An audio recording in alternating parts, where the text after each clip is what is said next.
Welcome to the Today's Leader podcast. Building tomorrow's best leaders, today. Way to go, guys. Way to go. Keep it going. Good job, guys. All right, Paul, I see you. All right, John, let's finish. Coach Carl. Great job, guys.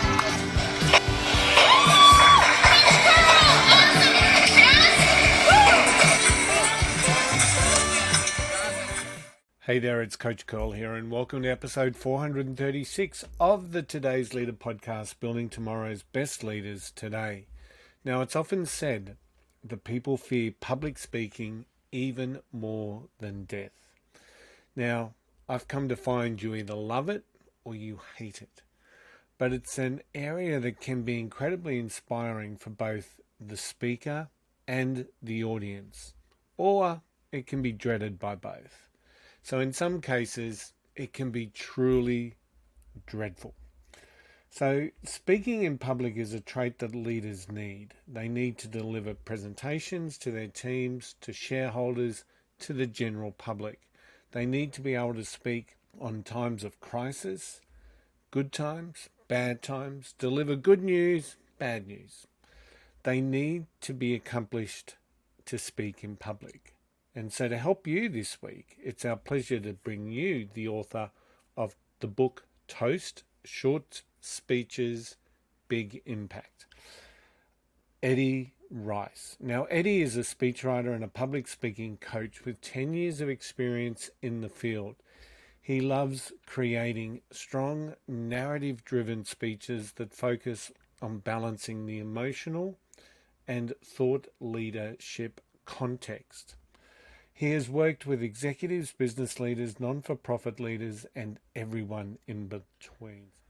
As a speechwriter, Eddie has worked with CEOs, college presidents, trustees, superintendents, principals, business owners, authors, politicians, organizational leaders, non-for-profit executive directors, etc., etc. I think you get the picture. He's worked with a large amount of people. Public speaking and speechwriting are equalizers. We all want to say just the right words, whether it's in small groups or whether it's in large audiences. And this is where today's episode will 100% be able to help you. In our episode today, Eddie provides amazing insight how you can make public speaking and the quest for a story to how it can work for you as a leader. So after a word from our sponsor, please welcome Eddie Rice to the Today's Leader podcast. The podcast is brought to you by Think and Grow Business, the home of the Think and Grow Business Mastermind. If you're serious about growing your business, get serious and join a mastermind group today. Find out more at thinkandgrowbusiness.com.au. And it's my pleasure to welcome to the Today's Leader podcast, Building Tomorrow's Best Leaders Today. Please welcome the author of the new book, Toast, Short Speeches, Big Impact. Please welcome Eddie Rice to the podcast. Thank you, Tony. It's a pleasure to be here. And let's start by sharing the Eddie Rice story. So you're all over this concept of public speaking, which gives people butterflies and angst within their tummy for most of them. So you're all over it. So share the Eddie Rice story. Sure. I started out actually as a teacher and thought I was going to be a teacher for about 5 years of my life. And I enjoyed it tremendously. But something told me that that wasn't going to be the path that I was going down. So as a result, I started to look into other ways of making money, found that there were people on the internet who were searching for speeches through sites like Elance and Odesk, what would later become Upwork. I pitched myself, and because I'd always loved rhetoric in college and public speaking, and I started to get my first few clients and kind of fell into this life of being a speechwriter. Okay. So why is it, Eddie, that from your experience, why is it that public speaking or communicating to large groups, or even small groups in some cases, why is that such a fear-based thing for so many people? I think part of it has to do with the fact that we don't do a lot of practice with public speaking. So there's other parts of our jobs that we practice every single day, whether it's writing a report, writing an email, or doing some sort of analysis or even programming. And we've gone to school for those things. We've taken classes and we practice them on a daily basis. But with public speaking, we don't necessarily do that. So when the opportunities arise, they're fairly rare in our lives for most people. And as a result, that tends to create a good amount of fear in people because it's just not something that's practiced every single day. Yeah, I know when I was a leader my career, I used to subscribe to the old wing and waffle theory, just wing it and waffle on as much as you can. Funnily enough, that didn't work as effective as what it could have. Do you see that often with leaders? They just say, yeah, I know what I'm talking about, and I'll just get out there and talk. Very often, very often. And it's really apparent when someone has not prepared and they are truly winging it, or they've done the opposite where they've written down their presentation, but it's all in bullet points on a PowerPoint slide, and they give it without any type of passion or preparation, and it just comes off as dry and boring. So what I would say to any speaker out there looking to improve their public speaking skills, there's a few routes to go. One, you can get private coaching from people. There are plenty of people all across this country who offer public speaking coaching. But if you don't want to pay for it, because it can be quite high at an hourly rate of like a few $100s an hour, I would suggest Toastmasters. It's a worldwide club where people practice their public speaking on a regular basis. Costs you, I think, $45 for 6 months of this practice. And it's probably the best deal around that I have ever found in terms of getting a supportive environment to help you become a better speaker. Yeah, there's a lot of graduates. I'm a graduate of Toastmasters and loved my time in the group. And it got to a stage where I just couldn't commit to the time anymore. But so much learning and so much power that comes from the mentoring process in Toastmasters. Some of the more experienced public speakers would take you under your wing, so to speak, and give you little tips and be at times be quite brutal with that the advice. But if you took it on, you certainly became a much better speaker. Very much. I just rejoined after a 10-year hiatus from the organization and had my first icebreaker the other night. That's the first speech you traditionally give to everyone, and got some pretty honest and yet effective feedback from the evaluator. And I forgot what it was like to receive that feedback, but I said to myself, look, if I'm going on podcasts and telling other people how to be better speakers, I'm going to have to walk the walk and do it myself as well. I mean, I love speech writing, but it doesn't compare to giving a speech yourself. Funnily enough, I'm thinking of rejoining at this moment in time as well. So, because I've seen the proliferation of ums that I'd sort of bring into my podcast work, and I'm thinking that would never happen if I was still in Toastmasters. So now let's talk a little bit about leadership communication, because leaders get challenged all the time in relation to how they communicate with their team. We're told many times that we need to have a gratitude, recognize, acknowledge our teams. And sometimes that comes across maybe as a little bit false, or that some people see that as cynical. How can a leader best communicate with their team, I suppose, to really show that genuine gratitude and appreciation for the team that they have? I think first it has to do with how frequently you're giving this feedback to your team. If you're someone who never gives feedback to your team except on Employee Appreciation Day, it's going to feel like you're doing it because you're forced to by your company. And then on the other hand, if you're the person who's always telling your team, good job, every single day, that's not going to work either, because then it's going to come off as insincere. So what you want to do is look for a balance and then look for specifics as well. So this is something that I learned as a teacher. When giving feedback to students on the behavior we wanted to see, we were very specific about what we liked in the behavior that the student was doing. We didn't just say, good job. We would say something like, I liked how you paid attention during those last 15 minutes, given that some of the information was kind of dry. So you told them exactly what you were grateful for, and that helped tremendously to communicate to your kind of small group of followers what the appropriate behavior was. And leaders can use that same process where they can go into specifics of what they liked, and that's going to come across as more genuine and specific than just the good job that you hear every day. So being really specific and not just a generalization. So if you see someone serving, my game was retail, so I'm going to relate it, of course, to retail. If you see someone serving a customer, going over and above, asking the right open-ended questions, listening with intent, instead of saying good job with that customer, it would be much better and much more effective to say, I really noticed you asked the right questions of that customer and listened really intently, really, and focus in on those aspects as opposed to that generalization. Yes. It shows that you're listening and you're demonstrating your qualities as a leader, but then also for that person, they know exactly what they did right as a result of their actions. And it helps them grow as a result. And funnily enough, when people know what they've done right, they tend to repeat it. So there's an absolutely business case for that for the leaders that are listening today, which is really, so what about a larger group? So just say you've got maybe a group of 10 employees, you want to share some, the company said you need to start the meeting with some general recognition. What does that look like if you're looking at it from a team-based aspect? Would it be a similar process? It would be, but you would want to look to storytelling instead. You want to talk about what your team has done as a group. What obstacles have they overcome? What lessons did we learn from them overcoming those obstacles? How did they show genuine hard work and greatness in spite of the obstacles that were in front of them? So you want to almost cast it like a movie, and your team is the hero of that movie, and you are telling their story as if you were just casting a movie.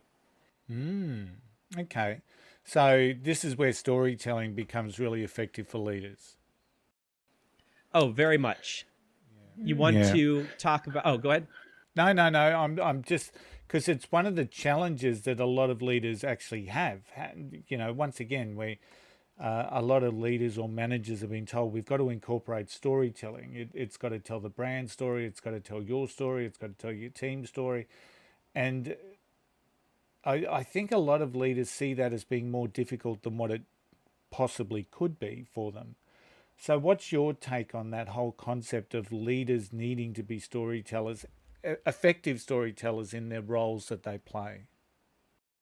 I think it depends on whose story they're telling. Oftentimes, if they're telling their own, Craig Valentine, a really great keynote speaker, says to talk about your firsts, your failures, and your flaws.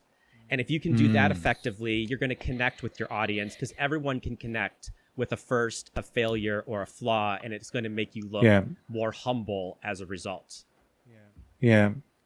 Everyone likes their leaders to be a little bit vulnerable at times. So what was that? The first, the faults, and what was... Okay. Gotcha. First, failures and flaws. That's a great way to think about it. So because leaders shouldn't be talking about themselves all the time as part of that storytelling process. They should be picking up, I guess, what their team is doing, what maybe the opposition is doing, the competition is doing, what they're seeing in other divisions. And that's when they start to share that storytelling concept, because we all love a good story, don't we? Oh, 100%. It definitely isn't about you as a leader. That's why you want to tell more things that can show you as humble rather than things to just prop up your ego. But of course, when you're telling the story of a sale that you lost or a sale that you won, that can be cast in terms of, well, who was the hero? Who was the villain in that story? What was the conflict? How did that conflict get resolved?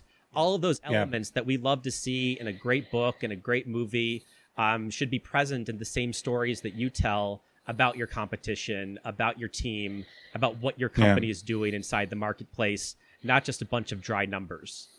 Yeah. And you've trained people, obviously, that have done some really big speeches, whether it's a TEDx talk or, keynotes and whatnot. What's the advice that you provide to them? Because that's like I look at communication as a leader as a skill that they've got to master on a day-to-day basis, so that they're clear, they're concise, there's no ambiguity, and people are really comfortable in that style of communication.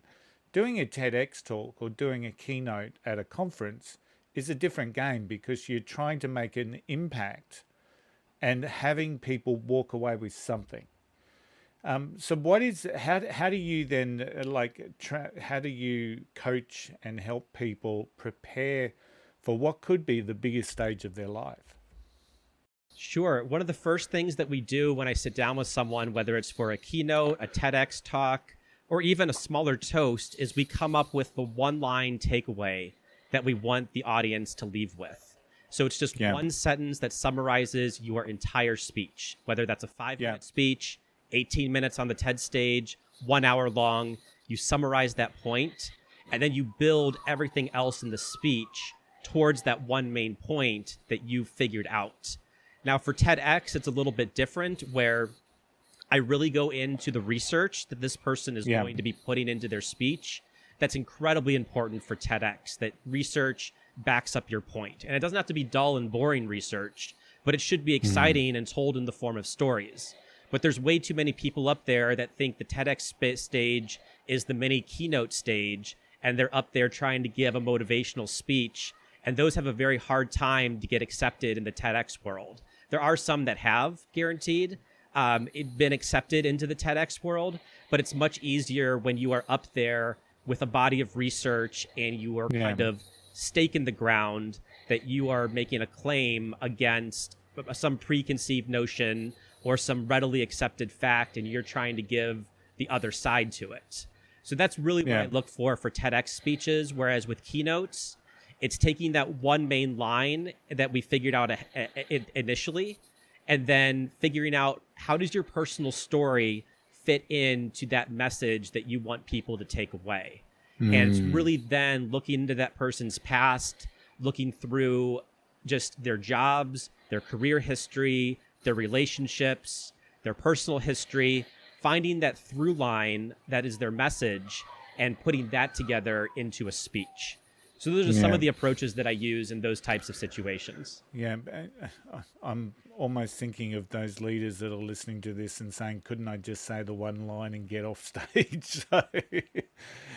So you're getting the one main sentence or the one key takeaway or the one point, and then everything links to that, so that you're hoping that along the course of that speech, people are going, aha, I get it.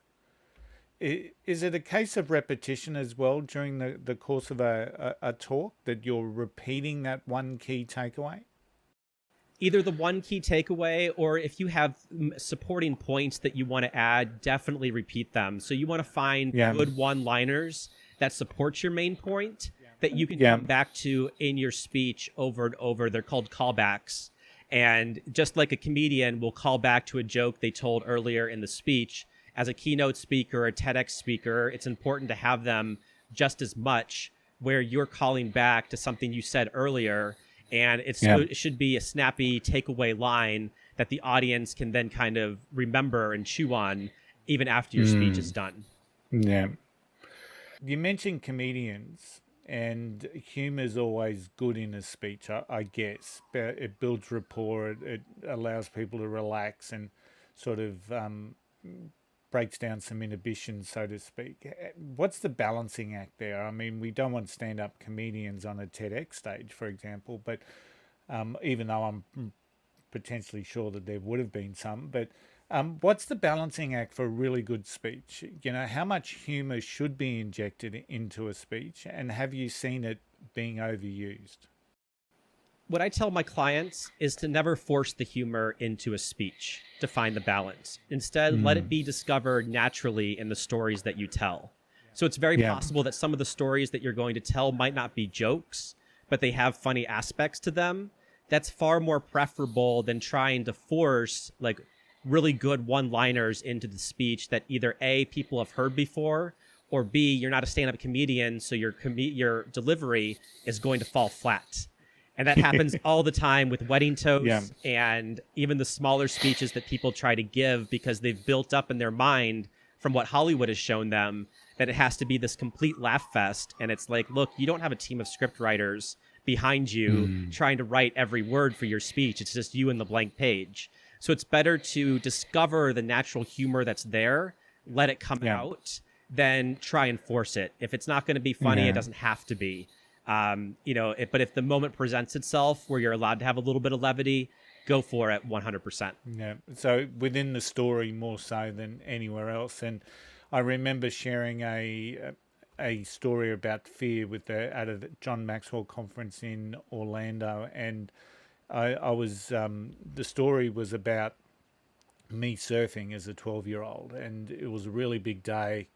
And a huge day. In fact, there was hardly anyone out except for the local heroes. And I was this little 12-year-old that had somehow managed to paddle out against all the odds. And I shared a story about what I truly called, it was not a mentoring moment. It was really a case of you get on this wave and get out of here, more or less. And once I'd talked about the story, and then I just said it was truly not it was not a mentoring moment or something. And then I just stopped. And the audience just picked up on the fact that, the gravity of the situation for the young fella that was out there at the time. I was so glad to catch that wave and get back into shore. I can assure you of that. Now talking about that, the power of the pause in public speaking, like one of the faults that I have, and one of the faults that I see in a lot of presenters, is they want to jam as much information as they possibly can to give people value. And part of the problem with that is that they ultimately walk away with no value, because it's just been so quick paced, and I've got to finish this, and it's slide after slide after slide. And there's some real dynamics with how much a human brain can actually register it at one particular moment in time. So the power of the pause is really critical for any type of speech, I would imagine. Yes, 100%. I love putting pauses into speeches and instructing all of my clients about when to pause, how to pause, especially if you ask your audience a question. You want to give them time to really, truly think through the answer. You just don't want to have a rapid fire set of questions without pauses in between. So what I tell people to do is pause until you're uncomfortable with it. And that's going to tell you, it's going to signal you that it's time to move on. But you don't want to go in there and just rush through every part of your speech without pauses. And it can also help cure the ums and the ahs that you have in your speech as well. We tend to use those words when we're thinking about what to say next. So instead, just pause for a little bit. Instead, then let your mind think what you want to say, and then deliver that line. And you'll cut out the ums and the ahs. You'll have much more presence because you paused, and you'll remember your speech far better because you took those few moments to think about it. Yeah. Great advice. And that's where Toastmasters is absolutely great training. And I've seen some masterly Toastmasters use the power of the pause with movement on stage. And one example that really sticks out in my mind is a lady that I saw speaking here in Brisbane, and she was sharing a story about her father. And she just let the story sit with us all, went silent, and took 3 steps across a wooden stage in high-heeled shoes. And it was that's all you could hear. And it was just immensely powerful, because it was just, it's just such a hard thing to describe, that it wasn't what she said, it was what she said and then what she did to allow us to process what she said. And sometimes people are just masters at that. And I still get goosebumps thinking about that particular speech. So let's talk about best man speeches. So we'll end the conversation with a little bit of fun, I guess. So best man speeches. What sort of advice do you give to someone who's absolutely petrified, who's seen all the Hollywood movies? I've got to be the next Adam Sandler when I get up there and deliver this. How do you take someone through those steps to deliver something that's actually heartfelt, but it's also maybe a little bit entertaining? So what I tell them is that the goal of your speech needs to be honor the person, honor the event. If you can achieve that with your toast, you don't have to be the funniest person in the room, as long as you've truly honored the person you're toasting and honored the event in the wedding itself. Second, keep it short. 3 to 5 minutes is all you need. You don't need to be droning on for 20 minutes plus. I've heard of this happening at weddings, and it just sounds atrocious.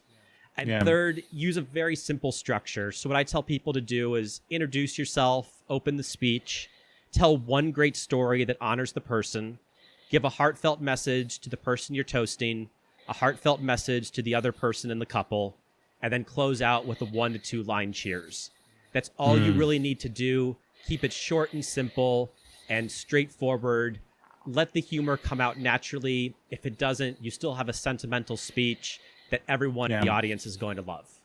And hopefully remember and think highly of. You just reminded me of another question. It's always that conundrum that people have with public speaking about, do I memorize what I've got to say? Do I have a list of notes? And one of the things that, I'm involved in the local Chamber of Commerce where I am. And when we have or had new members come in, we would give them, a minute or two to share their business story. And I'd always dreaded if someone's opened up, pulled out 2 bits of A4 paper, and all of a sudden you can see that that's fully written down. And I'm thinking, well, there goes the time. As the MC, you're trying to keep track of time, and you know that those 2 pages of A4, there's 6 minutes there at least. So what sort of advice do you provide people in relation to writing it down or memorizing it, or somewhere in between? I go somewhere in between. I tell people they should internalize their speech, and it's okay to have notes there as backup. And what I suggest that people do is what's called scaffolded memorization. So you would start with your 2 pieces of A4 paper with everything written out, and you would give your speech multiple times until you're comfortable with the words on the page.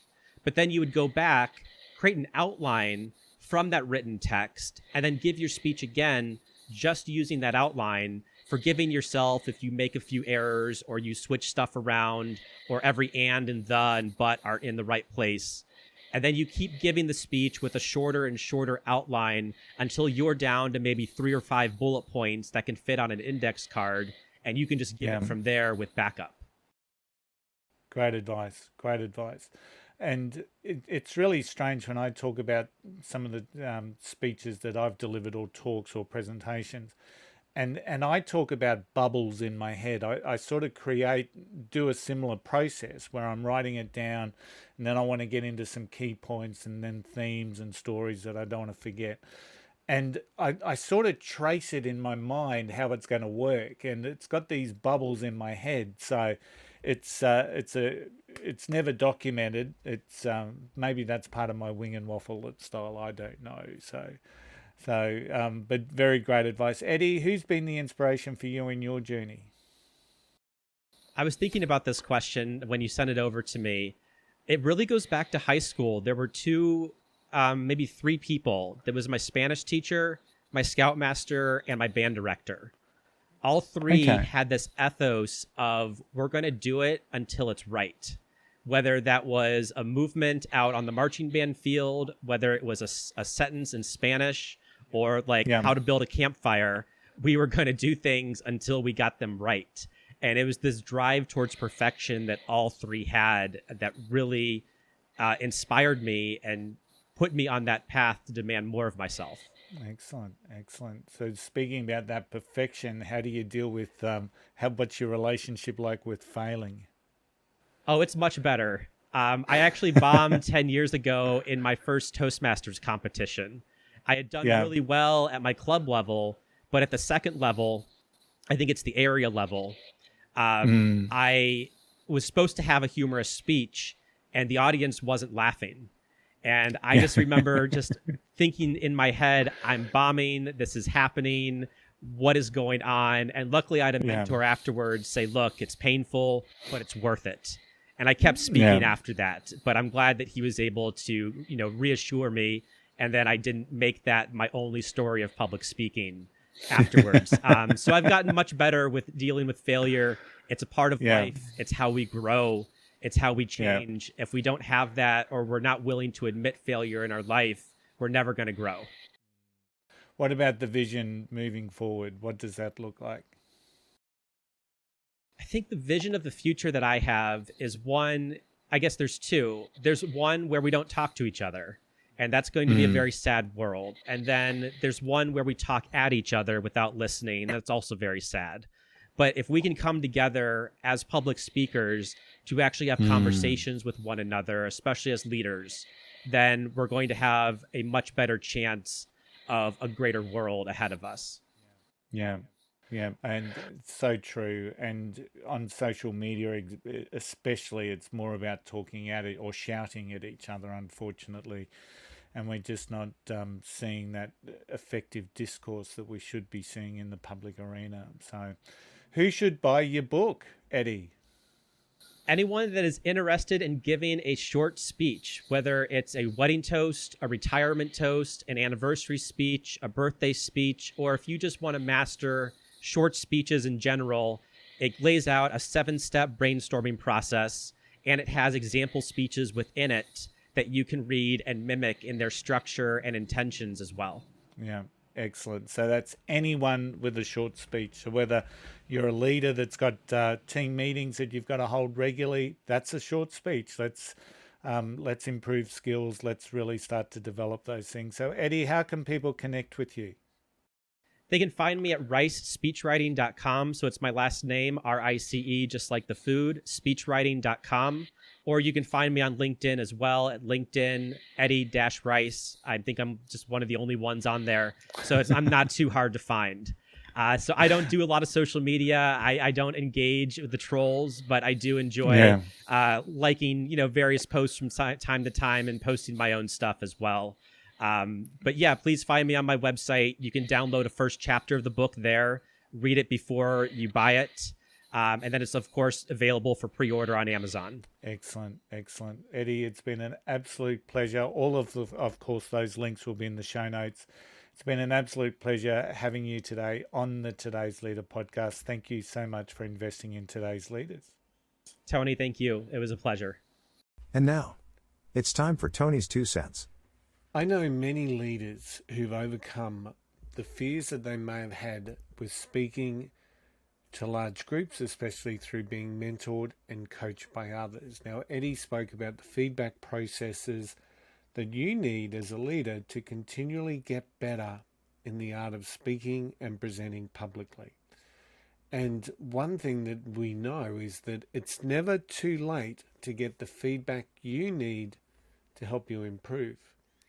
So if you are a leader that isn't seeking feedback on how you communicate, how you present, then maybe it's time to reconsider your approach. Maybe you can take your team on your journey as you build and inspire further engagement through stronger and clearer messaging, both publicly and internally. And you can do this. You can do this. You cannot improve if you're not aware of how others see and perceive you, what other people are hearing, what they're connecting with within that communication, within that presentation space. And this is feedback, coaching, mentoring. And then one of the key things that you can do now, that you can start right now to increase your effectiveness as a leader. And that's just my 2 cents. Thanks again to Eddie for his investment in today's leaders. And of course, his links are in the show notes. If you're looking to build better leadership skills, check out the Today's Leader website at todaysleader.com.au. We really are driving a leadership revolution to build tomorrow's best leaders today. Today's Leader is a collective, the mindset to make a difference, the ability to create an impact. Think and Grow Business hosts our Today's Leader Mastermind. Think and Grow Business, where we focus on personal, professional, and business growth. Book your free 30-minute discovery call right from the homepage at thinkandgrowbusiness.com.au. Don't forget, wherever you are standing stronger, braver, and wiser. Don't forget the golden rule. Don't be an arsehole. I'll see you all again next week. Bye for now.